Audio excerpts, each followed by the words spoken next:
नमस्कार मित्रांनो, तुम्हा सर्वांचं तुमच्याच यूट्यूब चॅनलवरती पुन्हा एकदा सहर्ष स्वागत। मित्रांनो, तुम्ही जर चॅनलवरती नवीन असाल तर चॅनलला सबस्क्राइब करा। राज्यातील 29 महापालिका निवडणुकीसाठी आज मतदान पार पडत आहे।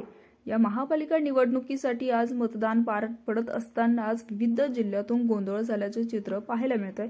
यामुळे विविध ठिकाणी आरोप प्रतिआरोप आणि कारवाईच्या बातम्या समोर येत आहे।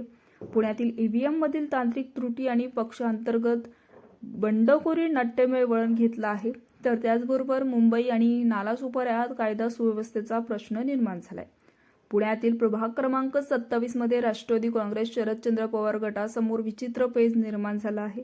या प्रभागात घड्याळ चिन्हाचे 4 उमेदवार असतानाही तिथे तुतारी चिन्हावर 2 बंडखोर उमेदवार निवडणुकीच्या रिंगणात आहे।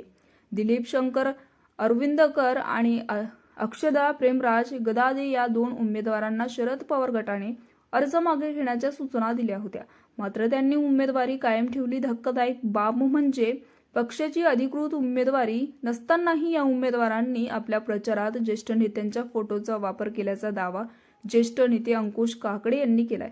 या अधिकृत वापराविरोधात अंकुश काकडे यांनी न्यायालयात दाद मागणार असल्याचं स्पष्ट केलंय।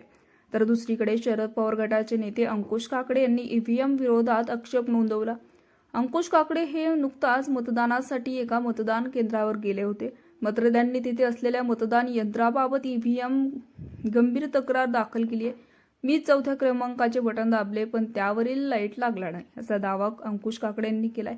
मी बटन दाबल्यानंतर त्यावरील लाईट लागला नाही, तुम्ही तिथे बसले आहात, मी तिथे आहे, 4था बटन दाबल्यानंतर लाईट लागलेलं नाही, माझी तक्रार नोंदवून घ्या, असंही अंकुश काकडे यांनी म्हटलंय। याबाबत त्यांनी तिथून निवडणूक अधिकाऱ्यांना धारेवर धरलं। जोपर्यंत तक्रार नोंदली जात नाही तोपर्यंत मी हलणार नाही, असा आक्रमक पवित्रा त्यांनी घेतला।